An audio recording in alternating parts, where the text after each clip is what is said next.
త్వరలో కేజ్రీవాల్ కూడా జైలు నుంచి బయటకు వచ్చే సూచనలు కనిపిస్తున్నాయి.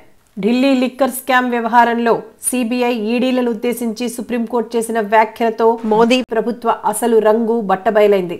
ఈ రెండు సంస్థలు కొందరి చేతిలో కీలుబొమ్మలుగా మారి వారి యజమానికి వ్యతిరేకంగా వ్యవహరించిన వారిని టార్గెట్ చేస్తున్నాయి. ఈ సంస్థల యజమాని ఎవరో ప్రత్యేకంగా చెప్పాల్సిన అవసరం లేదనుకుంటాను.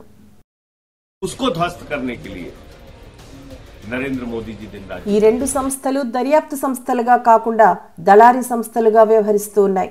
మీరసలు నిష్పక్షపాతంగా వ్యవహరిస్తున్నట్లు కనిపించడం లేదే అంటూ ప్రశ్నించింది సుప్రీంకోర్టు. మునుపెన్నడూ దేశంలోని ఏ కోర్టు కూడా ఈ రెండు సంస్థల తీరుపై ఇంత తీవ్ర స్థాయిలో మండిపడలేదు.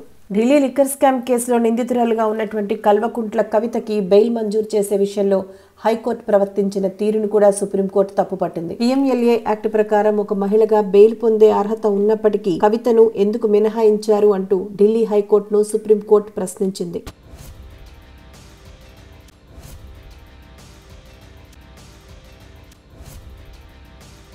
కవిత విద్యావంతురాలు, పలుకుబడి కలిగిన వ్యక్తి కావడం చేత ఆమెకు మనీ లాండరింగ్ యాక్ట్ సెక్షన్ 45 వర్తించదు అంటూ బెయిల్ మంజూరు చేయకపోవడాన్ని సుప్రీంకోర్టు తప్పుపట్టింది. మీకు నచ్చని వారిని నిందితులుగా చేరుస్తూ నచ్చిన వారిని విడుదల చేస్తూ మొదట నిందితులుగా చేర్చిన వారిని ఆ తర్వాత అప్రూవర్గా ఎలా మారుస్తారు అంటూ సుప్రీంకోర్టు నిలదీసింది.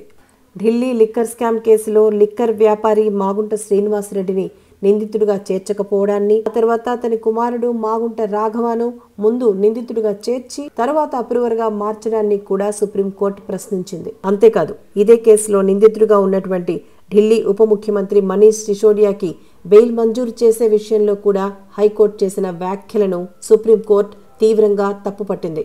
ఢిల్లీ ముఖ్యమంత్రి కేజ్రీవాల్ విషయంలోనూ సిబిఐ ఈడీలు అనుచితంగా ప్రవర్తించాయి అంటూ ఊహాజనితమైన ఆధారాలు, వాట్సాప్ చాట్లని ప్రామాణికంగా తీసుకుని అరెస్టులు చేశారు అంటూ సుప్రీంకోర్టు దుయ్యబట్టింది. మీరు అరెస్టులు చేసిన వారికి వ్యతిరేకంగా ఒక్క ఆధారాన్ని కూడా ఎందుకు చూపించలేకపోయారు?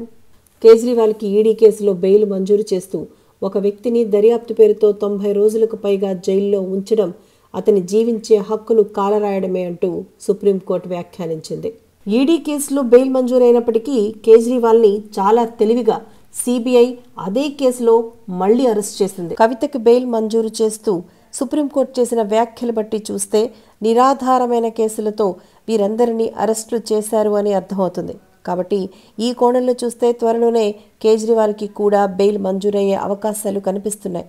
కాబట్టి సుప్రీంకోర్టు చేసిన ఈ వ్యాఖ్యలతో 10 ఏళ్ల పాటు సిబిఐ ఈడీలపై వస్తున్న విమర్శలన్నిటికీ బలం చేకూరింది. అవినీతిని అరికట్టడం కాదు, సాక్ష్యాలు, ఆధారాలు చూపించి నేరాలను రుజువు చేయడము అంతకంటే కాదు, కేవలం ప్రత్యర్థులని అబద్ధపు కేసులో ఇరికించి నెలల తరబడి జైళ్లలో ఉంచడం మాత్రమే లక్ష్యంగా కనిపిస్తోంది.